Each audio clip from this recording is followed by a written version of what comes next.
आपका first time है second time है? फर्स्ट टाइम है ना? थोड़ा सा मज़ीद काम करना है।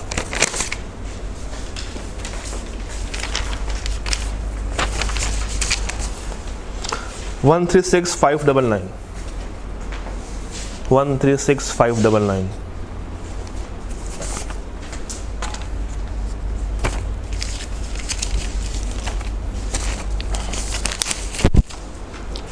139,561 का टोटल नहीं हुआ वो, उसको ऐड करो जरा। हारिस, आई गेस आपने ही मैक्सिमम मार्क्स भी स्कोर किए हैं, 16 हैं, मगर आपने भी जगह जगह पे थोड़ी बहुत कटिंग की हुई है।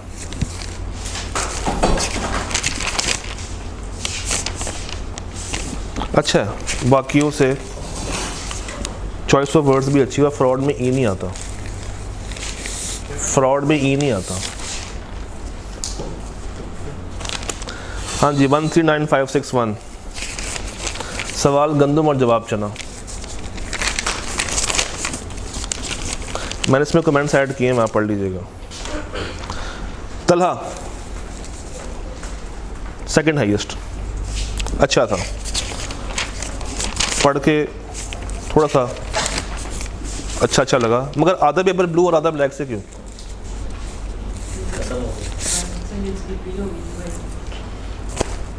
वन 135,633 आपका फर्स्ट टाइम है ना? बस जो आपके साथी के हैं उतने आपके भी हैं, दोनों ने साथ साथ किया था ना। रेहान वही second highest, but still I would like to go मज़ीद ऊपर। एक पॉइंट आपने मिस किया, वो मैंने इसमें ऐड कर दिया था, बाकी ओवरऑल अच्छा था। देख लो 136,599 नहीं था, नहीं 129,276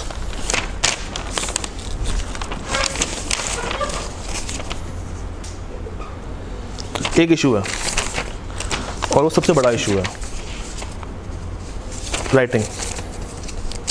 थोड़ी सी मज़ीद इम्प्रूव करने की ज़रूरत है, और आपने भी कटिंग की हुई है। और एक बात और, नाम जब भी लिखो उसका पहला वर्ड कैपिटल होता है।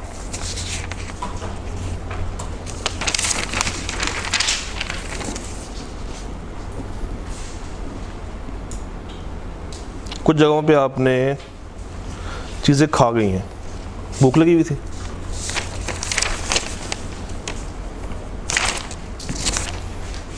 मैंने मार्क्स नहीं बोले। अच्छा, एक कागज़ आप तक पहुंचा होगा एग्ज़ाम टेक्निक के नाम से, कल एक सवाल आया था क्वेश्चनिंग वर्ब वाला जी।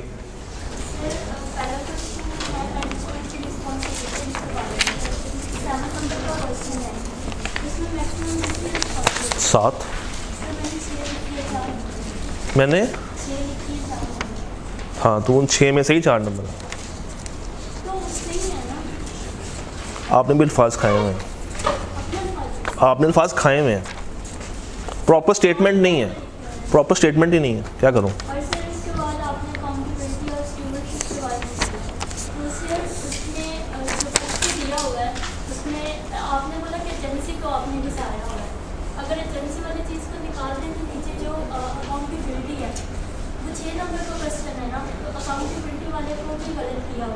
दिखाना दिखाना पकड़ना जरा।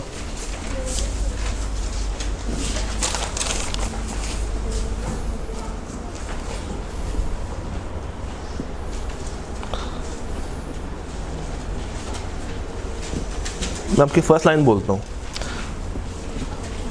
आपकी फर्स्ट लाइन क्या है सुनिएगा। The management have stewardship with the shareholders, ये कहाँ लिखा होगा? The management have stewardship with the shareholders, ये लाइन ही गलत है। The director is the agent and shareholder are principal. The director is the agents and shareholder are principal. ये कहाँ इज और कहाँ आ रहा, पढ़ने में समझ नहीं आती है। This relationship is called agency. ऊपर आपने शुरू किया स्टीवर्डशिप से, तो एकदम से बीच में एजेंसी कैसे आ गई? आपने जो लिखा है वो स्टार्टिंग से ही रॉन्ग है, क्योंकि management have stewardship with the shareholder. Basically directors are stewards of the company. उनके पास कंपनी के तमाम एसेट्स होते हैं जिसको वो यूज़ कर रहे होते हैं, जिसको वो चला रहे होते हैं। वो पॉइंट मुझे कहीं भी नज़र नहीं आया। उसके बाद the director should work in the best interest of the principal. अब अगर आप ऊपर डायरेक्टर लिख रही हैं तो फिर नीचे शेयर होल्डर लिखें, या शेयर होल्डर लिख के उसको ब्रैकेट में प्रिंसिपल करें। They are accountable to the principal, ये बात आपने रिपीट कर दी है।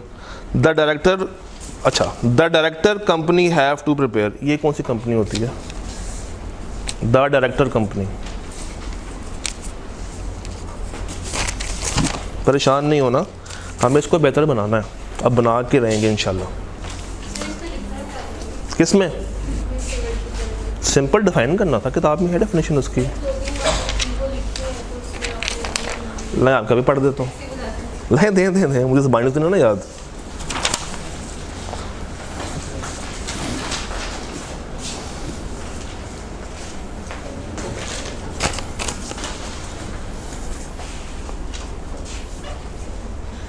Management follow the rule of stewardship and get paid by shareholders. ये क्या लाइन है? Shareholders act as, नहीं आपने काटा है। Board act as agent on behalf of shareholders. BOD stands for, नहीं, जब आप किसी को इस तरह एक्रोनिम में करते हो तो बीच में एक डॉट भी आता है। It should be B.O.D, not BOD। ये बोर्ड है।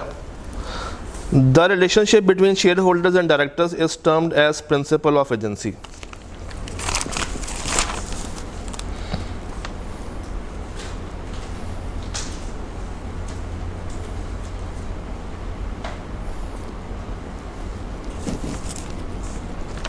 नहीं, इसको मज़ीद लिखें, दफ़ा फिर से ड्राफ्ट करें, क्योंकि देखिए जहाँ पे आपने सही लिखा है वहाँ पे आपके पूरे नंबर भी हैं, और जहाँ पे आपने अल्फाजों को बहुत ज़्यादा घुमा दिया है तो वहाँ पे 1.5 नंबर भी है।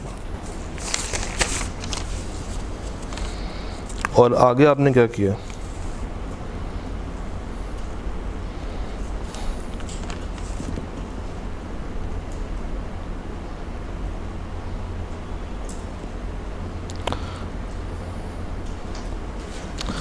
आपने एक लाइन लिखी है, companies can conduct audit by themselves. Company खुद से ऑडिट कंडक्ट कर सकती है। The view point of Amjad regarding audit of FS is not much correct, as statutory audit exist for the company required by law, but companies can conduct audit by themselves. कंपनियां खुद से अपना audit conduct कर सकते हैं। क्या company के directors अपना ऑडिट खुद ही करते हैं या करवाते हैं? तो करवाते का वर्ड किसने ऐड करना था बीच में? इसी तरह ICAP में बैठ के भी लगता यही है कि हमने ये लिख के आए होंगे, फिर बाद में गलतियाँ भी ऐसी निकलती हैं। अगेन इसका पर्पस वो नहीं है, इम्प्रूवमेंट है। अच्छी बात है अगर आपसे बाकियों को भी सीख मिले और बाकियों से अगर आपको भी सीख मिले, तो इसी के लिए तो हम लोग बैठे हुए हैं। सीखने का अमल हम लोग इंशाअल्लाह मौक़ तक जारी रखेंगे, और उसी के चलते हुए एक कागज़ आप तक पहुंचा होगा, एग्ज़ाम टेक्निक्स नामी। सर जी जी जी, 5 और 2 7 नंबर थे। हाँ हाँ, सेकंड वाले पार्ट में वो कह रहा है कि वो मेजर फ्रॉड जो है डिटेक्ट नहीं कर पाते हैं, लेकिन बुक में है most of the frauds prevention and detection of fraud primary responsibility है मैनेजमेंट की। अब यहाँ पे वो कह रहे हैं या तो हम ये कह सकते हैं कि उनकी रिस्पांसिबिलिटी हमारी है, उनकी कंप्लीटली भी नहीं है ना उनकी पूरी है ना हमारी पूरी है। लिमिटेशंस में एक पॉइंट लिखा हुआ है, मोस्ट ऑफ द फ्रॉड्स लिखा हुआ है ना, ये वो लाइन मांगी थी यहाँ से, बस वो लाइन है। वो लाइन मांगी थी आपसे, ठीक है। सिर्फ 5 काम किए थे, 5 फ़ायदे 5 नंबर के थे और वो फ्रॉड वाली बात 2 नंबर की थी। 5 फायदे। यस। और किसी का कोई सवाल? आपका टेस्ट नहीं आया? ठीक। अच्छा जी, एक कागज़ आप तक पहुंचा होगा, ज़रा खोलिएगा इस कागज़ को। ये कागज़ बेसिकली है क्या? ये एग्ज़ाम टेक्निक्स हैं, या आप कह सकते हैं कि क्वेश्चनिंग वर्ब्स हैं, कि अगर क्वेश्चन की रिक्वायरमेंट में वर्ड एनालाइज लिखा हो तो क्या करना है, अप्लाई लिखा हो तो क्या करना है, इसी तरह कंपेयर लिखा हो तो क्या करना है, और एग्ज़ाम में उसको प्रेजेंट भी कैसे करना है। कल एक सवाल हुआ था, किसने किया था आप में से? आपने किया था। तो अगर आप एक दफ़ा इसको तसल्ली से रीड कर लें और मुझे बताएंगे किसी सीरियल नंबर में कोई भी प्रॉब्लम हो उसको समझने में, हम उसको फिर डिस्कस कर लेते हैं, मगर एक दफ़ा तसल्ली से रीड करें पेन के साथ, ताकि आपको आइडिया हो कि रिक्वायरमेंट में अगर इस तरह का क्वेश्चनिंग वर्ब आए तो एग्ज़ाम में एक्चुअली डिमांड क्या किया जा रहा है।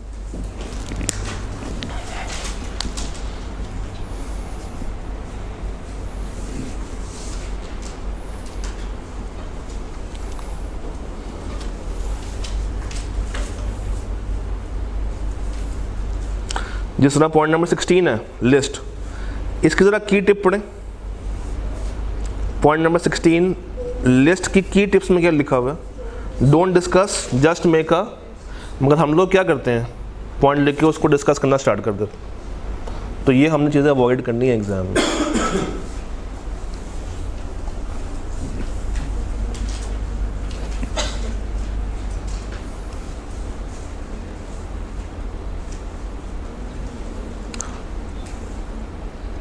ऑनलाइन में शेयर है ना। मुझे ना कल वाला क्वेश्चन पेपर और आज वाला क्वेश्चन पेपर देना उनका असाइनमेंट का। हाँ, वो डिस्कस कर ही लूँगा याद।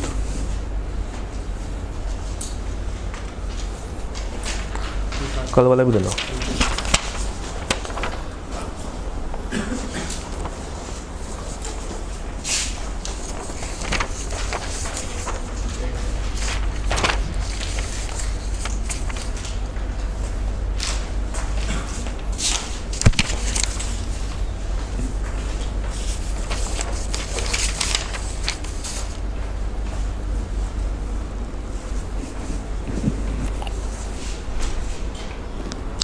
पेन लेके उसको हाईलाइट करते जाएं जहाँ जहाँ पे आपको प्रॉब्लम आ रही है, फिर पूछिएगा। अदरवाइज फिर मैं पूछूंगा अगर आप लोग ना पूछ पाए तो।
एनालाइज और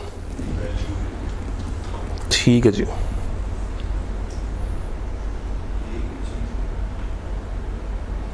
देख लेते हैं पहले ज़रा बाकी भी एक दफ़ा रीड कर लें फिर देखते हैं।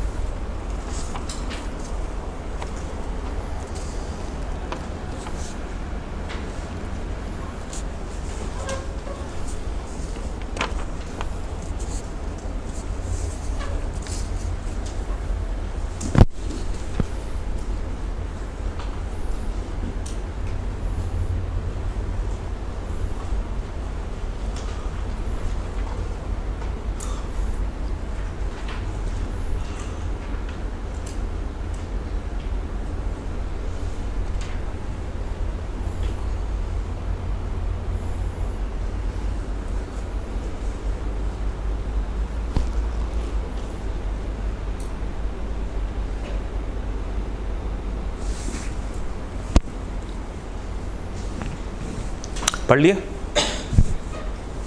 कोई सवाल? एक सवाल आया था एनालाइज और इवेलुएट, किसने किया था? आपने किया था? आपने किया था। मैं कहता हूं कि ये कुर्सी है, इस कुर्सी को एनालाइज करें। किस तरह करेंगे? करें, क्या क्या बताएंगे? जो लगा हुआ है, और सर वही बताएंगे जो लगा हुआ है। फीचर्स ठीक है, ठीक है, और जो नहीं लगा हुआ क्या वो भी बताएंगे? एक क्रिकेट टीम अच्छा खेलती है तो शाम के टाइम पे कुछ एक्सपर्ट्स आकर टीवी पे बैठते हैं, क्या वो सिर्फ अच्छाई ही बयान करते हैं या कुछ बुराई भी बयान करते हैं? तो एनालिसिस के अंदर सब्जेक्टिव डिस्कशन होती है, उसको क्वांटिफाई नहीं किया जाता, उसको क्वालिफाई कर रहे होते हैं। क्वालिटी के ऊपर बात हो रही होती है, अच्छाई है या बुराई है, और दोनों बातें बैलेंस्ड वे में की जा रही होती हैं। इसी तरह जो इवेलुएट है, इवेलुएशन, टेस्ट में अच्छा परफॉर्म किया या बुरा परफॉर्म किया वो उसका एनालिसिस है। मार्क्स कितने लिए वो क्या है? इवेलुएशन। तो उसमें हम लोग ऑब्जेक्टिव काम कर रहे होते हैं, नंबर्स के साथ खेल रहे होते हैं। मुझे अपनी कंपनी की सेल बढ़ानी है, ये एनालिसिस है। मुझे अपनी कंपनी की सेल 20% से बढ़ानी है, इवेलुएशन है। तो एक सब्जेक्टिव टर्म है और एक ऑब्जेक्टिव टर्म है। क्या? जो आप लोग अक्सर एक दूसरे को करते रहते हैं, तनकीद, जिसमें मोस्टली नेगेटिव एस्पेक्ट होता है, पॉजिटिव कम होता है, हम उसकी बदखुइयाँ बता रहे होते हैं। क्रिटिसाइज में ज़्यादातर नेगेटिविटी होती है, आप बुराई ज़्यादा बयान कर रहे होते हैं, अच्छाई कम बयान हो रही होती है। हाँ, बाद में कवर कर लेते हैं, मेरे कहने का मतलब ऐसा नहीं था, मगर है वो वैसी। समझ आई? अच्छा जी, list is bullets, state can be in paragraphs.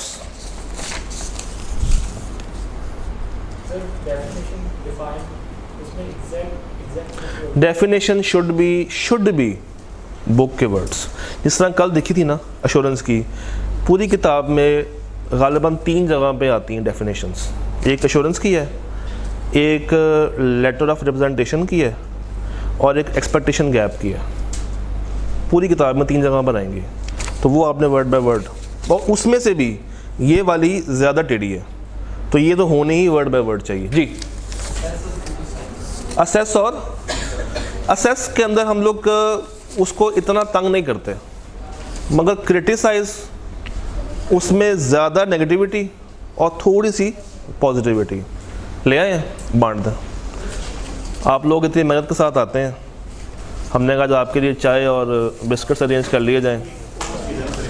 क्या पूछे? ये सारी चीज़ें प्रैक्टिस से कौन है? हाँ जी, ये जो यहाँ पर हम देखें, अगर ऐसे हम ये याद नहीं होंगी, ये याद करनी भी नहीं है। जब आप घर पे हों और पास पेपर का सवाल आए या प्रैक्टिस कर रहे हो तो एक दफ़ा देख लें साथ कंपेयर करें। इसको। हाँ, इसको ना अपने साथ रखा करें, इवन असाइनमेंट्स के अंदर भी इसको खोल के एक दफ़ा देख लिया करें कि मांगा क्या होगा। तो ये आदत पड़ जाएगी जब आप इसको यूज़ करेंगे with the passage of time. जी, ये एक सिनेरियो बेस्ड अगर क्वेश्चन आता है आता है। उसमें एक ओपिनियन देता है, तो हमें क्या कहता है कि इलैबोरेट करें। इलेबोरेट करें, यहाँ पे लिखा होगा इलेबोरेट करें। उसी ओपिनियन को पकड़ के उसको थोड़ा सा मैग्नीफाई करें। जो वो बात कर रहा है ना, उसमें देखेंगे वो क्या बात कर रहा है, किसके हक में बात कर रहा है और क्या आप उस बात से मुत्तफिक हैं या नहीं है। ये है उसकी इलेबोरेशन। उसको ज़रा डिटेल में बता देना।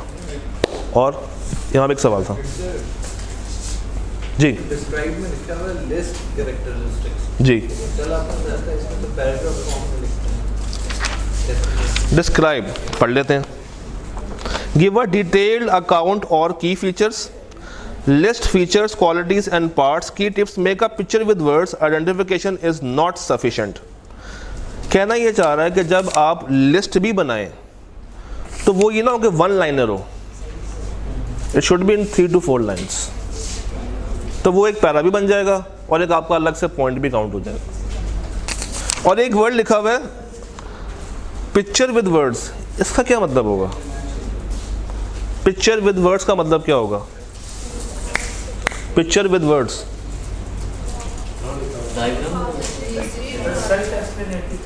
Picture with words, flow charts, flow chart.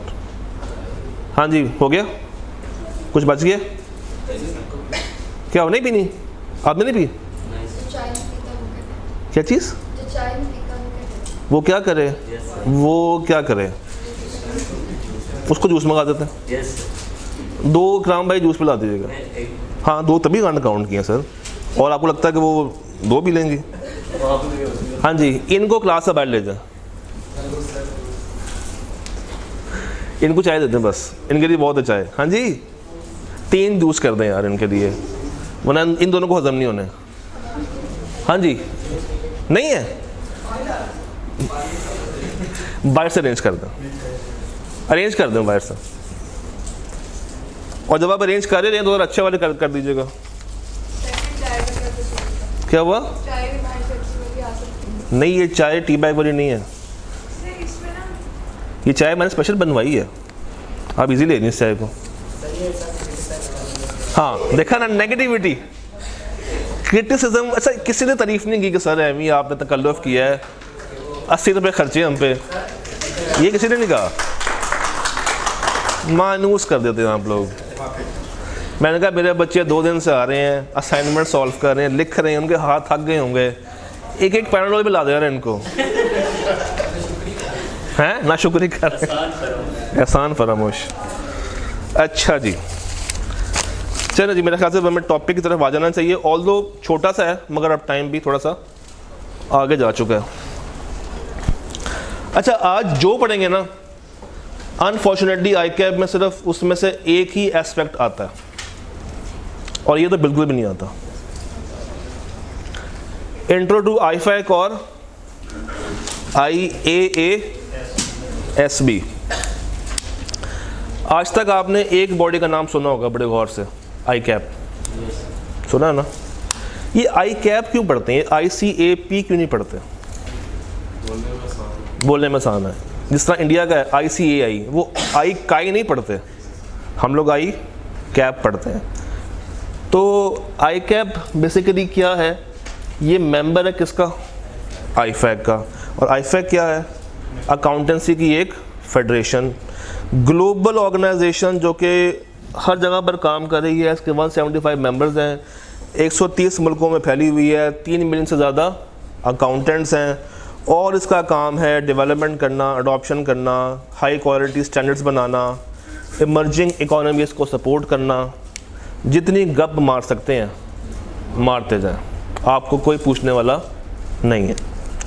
हाँ, जो चीज़ ICAP कभी शायद टेस्ट कर ले वो इसके 4 बोर्ड्स हैं। IFAC के अंदर कितने बोर्ड्स काम करते हैं? 4। अब इन चारों के नाम अगर आप भूल रहे हो तो उसका एक आसान तरीका, हर नाम के शुरू में आई है और हर नाम के एंड पे एस बी है, और अगर हम ये आई एंड पे लगा दें तो क्या बन जाएगा, एस बी आई। तो जो शुरू में आई है इट स्टैंड्स फॉर इंटरनेशनल, और जो एंड के ऊपर एस बी है it stands for standards board. अब आए ज़रा बीच के अल्फाज में, यहाँ पे क्या है, यहाँ पे क्या है, ए ई, यहाँ पे ई है और उसका ए एंड पे चला गया, और यहाँ पे क्या है, P S A. Double A बोले तो auditing and assurance, A E accounting. अच्छा, ये जो हर ए है ना, ऊपर वाले डबल ए के बाद ये वाला ए, ये वाला ए और ये वाला A, it stands for accounting. I E S B A ethics, और यहाँ पे accountant. I P S A S B public sector accounting. जो गवर्नमेंट होती है ना वो ये फॉलो करती है, I P S A S B public sector accounting. तो ये शायद कभी आई कैब का मूड हो तो 2 नंबर के लिए पूछ ले कि भाई आई के अंदर 4 बोर्ड्स कौन से काम कर रहे हैं, मगर उसके पास पूछने के लिए चैप्टर से इतना कुछ है कि वो यहाँ पर जाता ही नहीं है। फिर ये जो बॉडी है ये बनाती है क्या, हाई क्वालिटी इंटरनेशनल स्टैंडर्ड्स।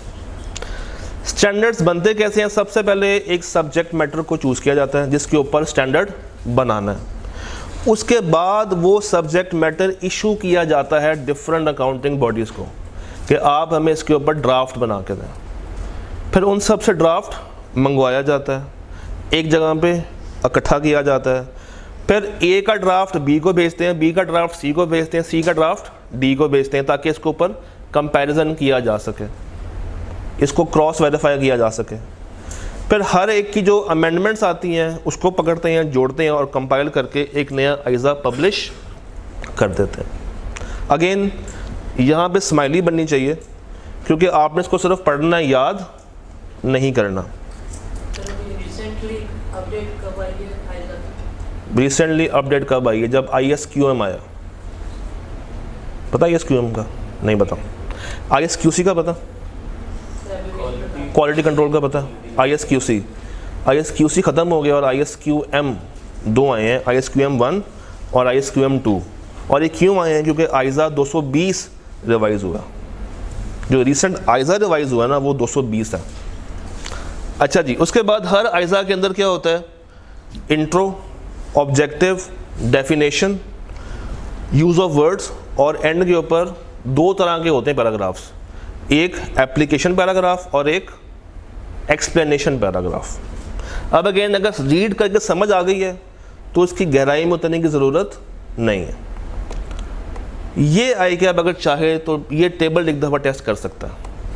ये क्या है, IAASB के अंदर स्टैंडर्ड्स कौन कौन से हैं। पहला कौन सा, ISA, उसके बाद ISRE, उसके बाद ISAE, उसके बाद उसके बाद ISQC। मैंने एक स्लैश डाल के कुछ और भी ऐड किया है। IS आपकी किताब में अभी तक QM का वर्ड यूज़ नहीं हुआ, वो अभी तक QC के ऊपर ही फंसी हुई है। अच्छा, अब यहाँ पे भी अगर हम गौर करें तो स्टार्टिंग में क्या आ रहा है, IS और IS। तो IS इज इंटरनेशनल स्टैंडर्ड्स। ऊपर A stands for auditing, R stands for review, AE stands for assurance engagement. रुक जाए, ऊपर ऑडिट बता दिया, नीचे रिव्यू बता दिया, तो फिर ये अलग से ISAE की क्या ज़रूरत पड़ी। उन दोनों के अलावा अगर कोई और अश्योरेंस की असाइनमेंट है तो वो कहाँ पर जाएगी, ISAE के अंदर। उसके बाद क्या है, RS इज़ रिलेटेड सर्विसेज। इसका क्या लिख लें, फरमाइशी प्रोग्राम लिख लें, उर्दू में लिख लें फरमाइशी प्रोग्राम।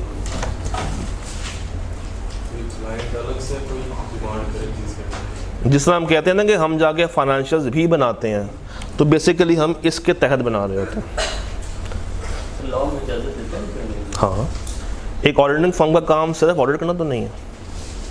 आप उससे अकाउंटिंग की, बुक कीपिंग की, टैक्सेशन की कोई भी सर्विस ले सकते हैं। वही अकाउंट्स हम बना रहे हैं, उसी का ऑडिट कर रहे हैं, तो इस पे लॉ अब ये वेरी करता है कि अगर शायद फर्म के अंदर 3 तरह की टीम्स हों। एक टीम का काम क्या है? अकाउंट्स बनाना। दूसरी टीम का काम क्या है? ऑडिट करना। तो अकाउंटिंग की टीम ही और है और ऑडिट की टीम ही और है, मगर फर्म कौन है? एक ही है। क्योंकि टीम डिफरेंट हो गई हैं तो थ्रेट्स कम से कम होते चले जाते हैं, मगर फर्म लेवल पे एग्जिस्ट करते हैं। टीम लेवल पे नहीं होंगे मगर फर्म लेवल पे होंगे। अच्छा, चैप्टर नंबर 1 से लेके 14 तक आप लोगों ने क्या पढ़ना है? ISA। आखिरी चैप्टर क्या है? ISRE। ना ये सिलेबस में है, ना ये सिलेबस में है, और ना ही ये सिलेबस में है। ये है 3000 सीरीज़, ये है 4000 सीरीज़, और ये है ISQM 1, ISQM 2, ये भी रिसेंटली आए हैं। तो ना ये कोर्स में है, ना ये कोर्स में, और ना ही ये कोर्स में है। ISAE 2 तरह के होते हैं, सॉरी ISRS। एक होती है कंपाइलेशन और एक होती है एग्रीड अपॉन प्रोसीजर्स। ये कंपाइलेशन किसे कहेंगे? कंपाइलेशन, कंपाइलेशन, कंपाइल करना। चीज़ों को कंपाइल करना, एक साथ करते हैं। कंपाइलेशन इज़ कि वो आपसे कहेंगे सर ये डॉक्यूमेंट्स पढ़े हुए हैं, इसके हमें फाइनेंशियल्स बना दें। ये डॉक्यूमेंट्स हैं, इसके ऊपर टैक्स की वर्किंग करके हमें दे दें। कोई भी अपनी पसंद से काम आपसे करवाया जा सकता है। और एंड पे क्या है? Agreed upon procedures. अब नाम से क्या लग रहा है? पहले से उन्होंने कहा हुआ है कि ये काम आपने हमारे मर्ज़ी के मुताबिक करना है। यानी कि इसमें जो फ्रेमवर्क होगा वो आपको बाहर से नहीं मिलेगा, वो आपको हम खुद देंगे, और इसकी रिपोर्ट भी आप किसको देंगे? हमें ही देंगे। डन।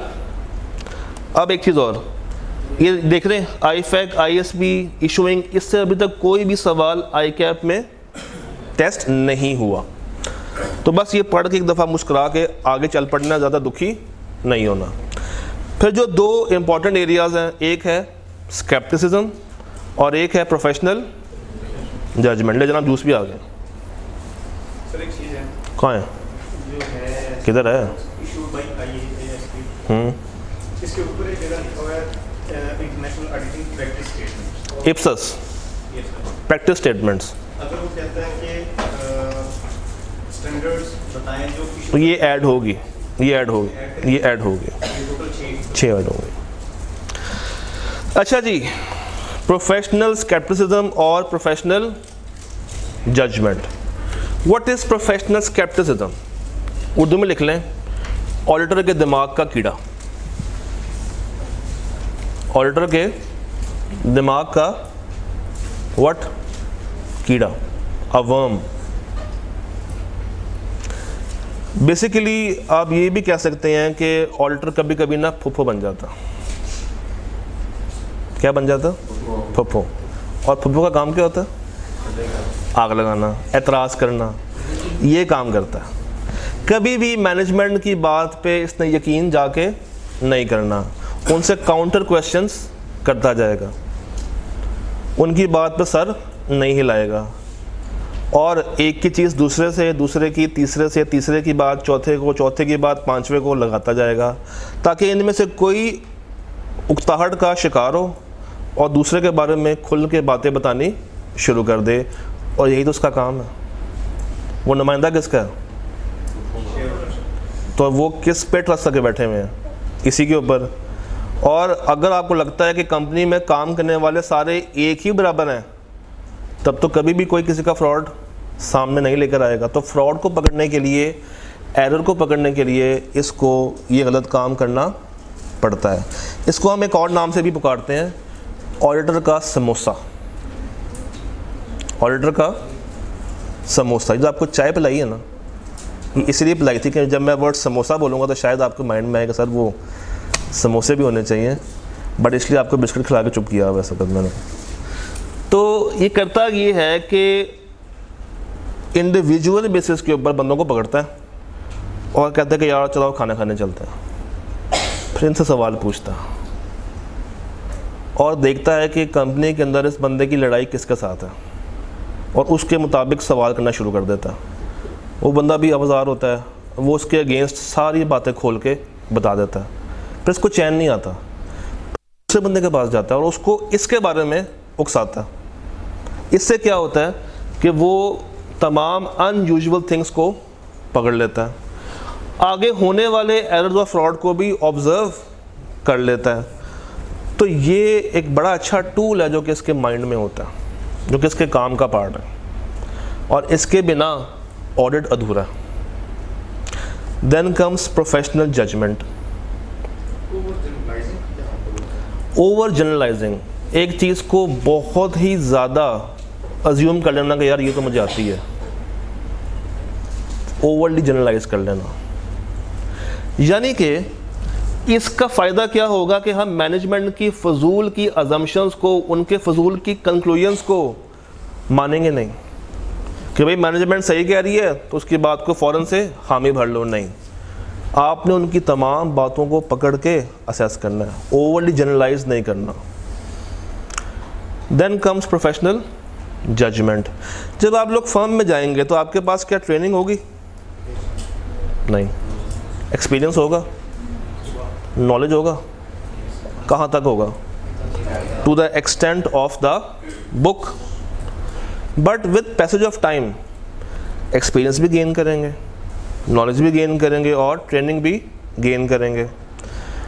डे 1 के ऊपर अगर आपसे कहा जाए कि अपनी जजमेंट दो, तो क्या कोई जजमेंट आपकी मानेगा फर्म के अंदर?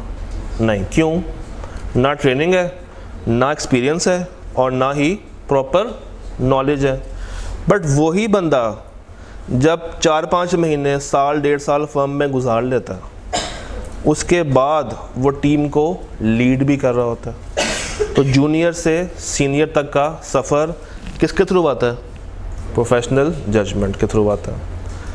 ये क्या काम करती है? बेसिकली मटीरियलिटी कितनी लगानी है, कौन सा एरिया रिस्की है, आपके अपने फैसले जो कि आपने करने होते हैं during audit on the basis of professional judgement. क्या काम करना है, कितना काम करना है, कौन से प्रोसीजर्स लगाने हैं, मटीरियलिटी कितनी रखनी है, रिस्क कितना होना चाहिए, एरियाज़ को असेस किसने करना है, टीम कौन सी जाएगी, ये सारी चीज़ें is based on the professional judgement. एक दफ़ा इसको पढ़ लें किताब से, स्केप्टिसिज्म को और जजमेंट को, और मुझे बताइए किसी लाइन में कोई प्रॉब्लम है? यहाँ से आए कि आपने 2-3 दफ़ा सवाल पूछे हैं, मगर इसके अलावा आज की डिबेट में कोई और चीज़ रेलेवेंट नहीं है। जो रेलेवेंस है वो यहीं पे है बस।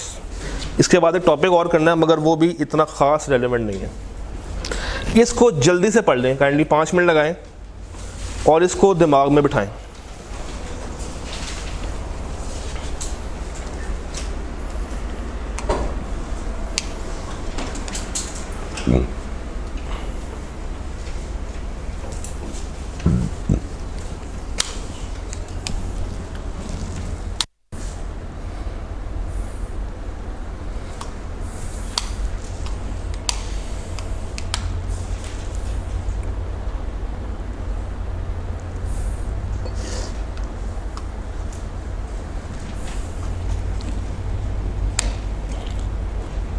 सर जी किताब खोल लें? नहीं, फिर भी किताब खोलना। पता है इसको यूज़ करना, ये यूज़ हुई भी अच्छी लगती है।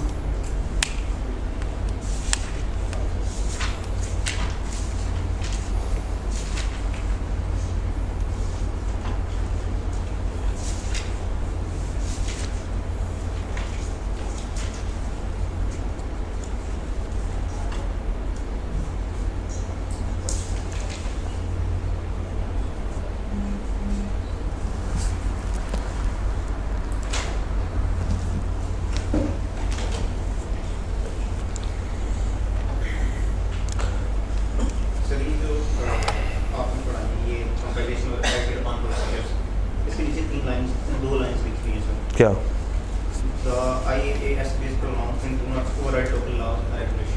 वो ये कहना चाहते हैं कि लोकल लॉ अगर और आईएसपी अगर डिफरेंशिएट कर रहे हों तो लोकल लॉ प्रिवेल करेगा और आईएसपी के बाद नहीं मानेंगे।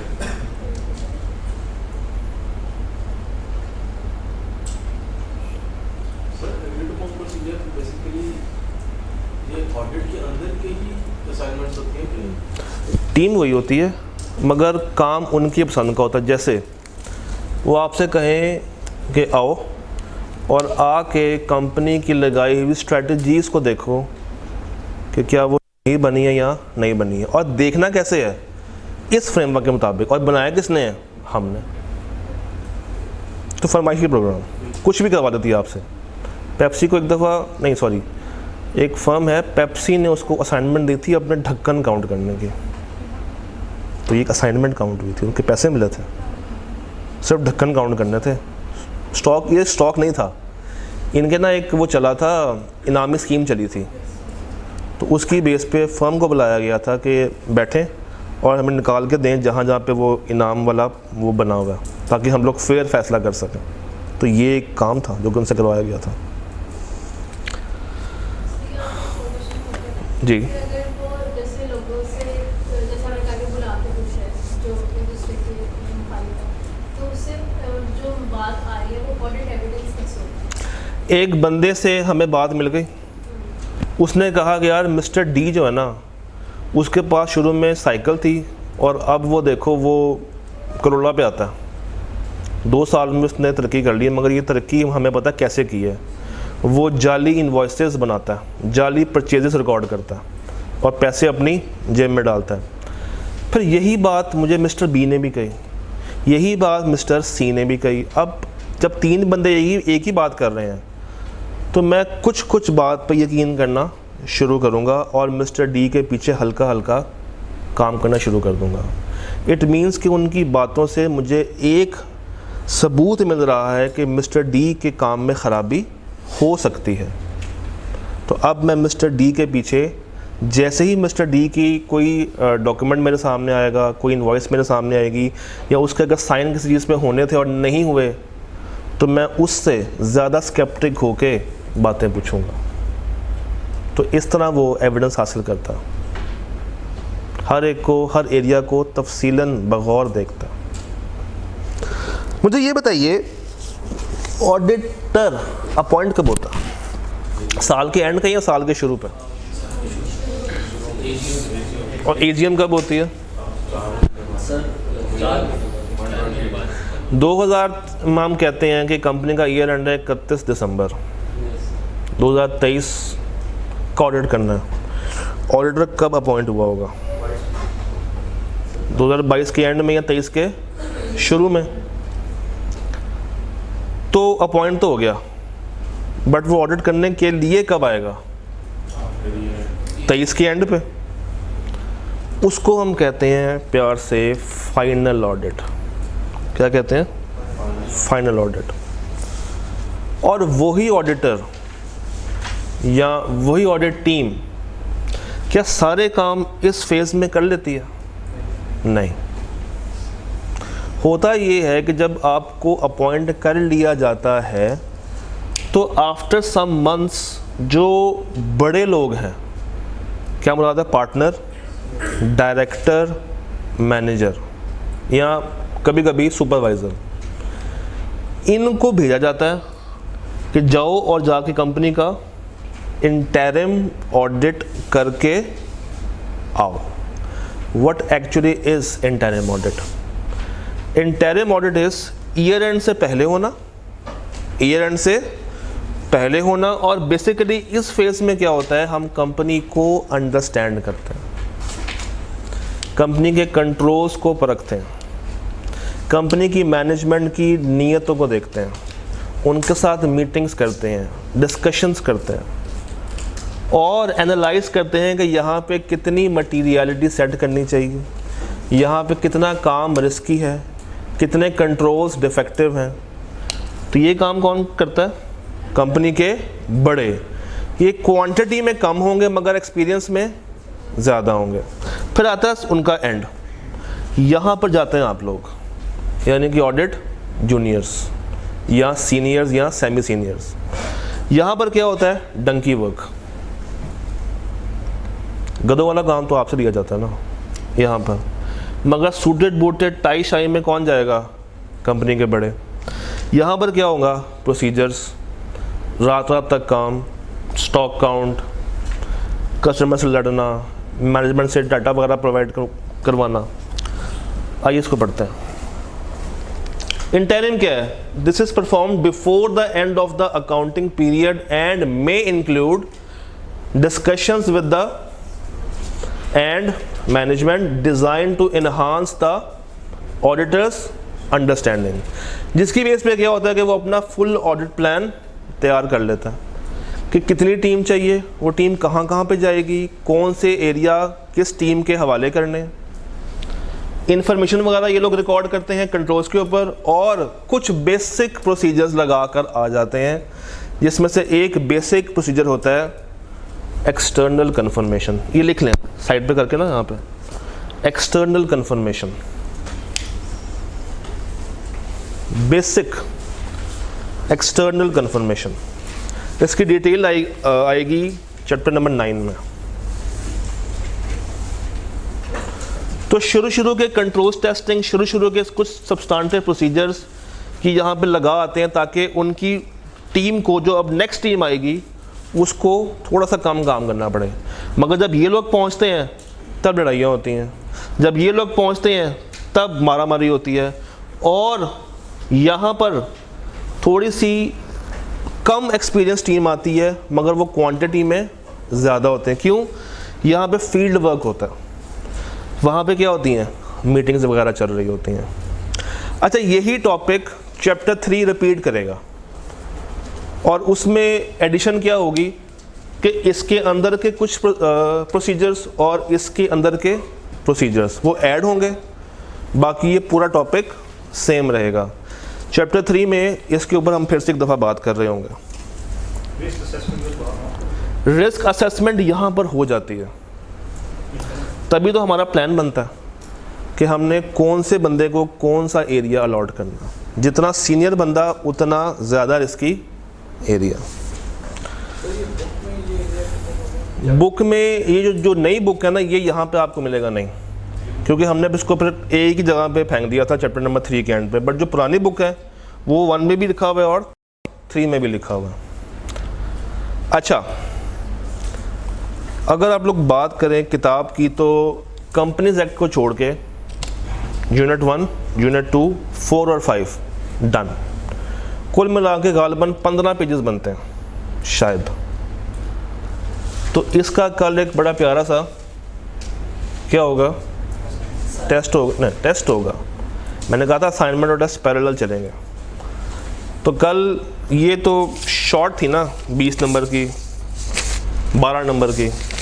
कल 30 या 35 नंबर का एक अच्छा खासा टेस्ट आपका इंतज़ार कर रहा होगा। टेस्ट को मिस नहीं करना, क्योंकि हर टेस्ट ना देने पे मैंने पेनल्टीज चार्ज करनी शुरू कर देनी है, तो ये काम नहीं करना।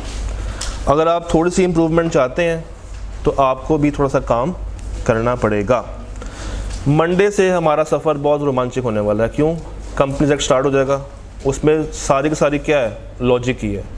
ये आज का लेक्चर, इसको बस अगर तो समझ आ गया है तो दिल पे नहीं लेना।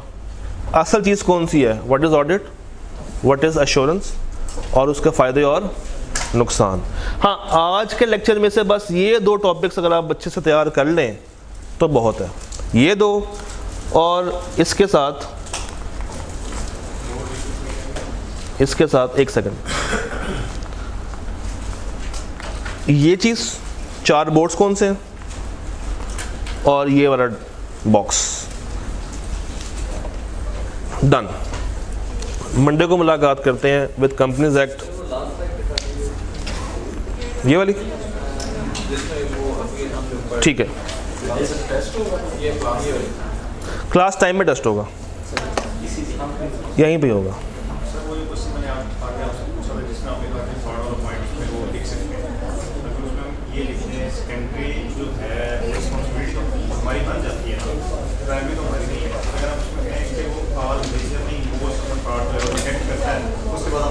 मैं बताता हूँ, आप उसको इस तरह कर दो कि main objective of the auditor is not to detect fraud. उसका मेन ऑब्जेक्टिव क्या है, टू रिपोर्ट ऑन एफएस, कि क्या वो एएफआरएफ के मुताबिक बनी है या नहीं बनी। ये पॉइंट आ गया, फिर वो पॉइंट ऐड कर दो, मोस्ट ऑफ द फ्रॉड्स वाला लाइन डाल दो। यस, इससे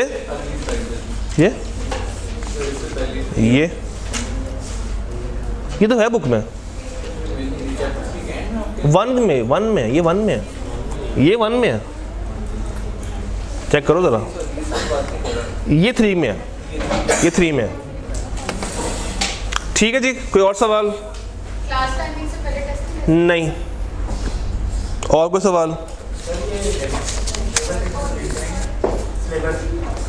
सिलेबस किताब दिखा दो, full book except companies act का एरिया, जितना पढ़ा सब।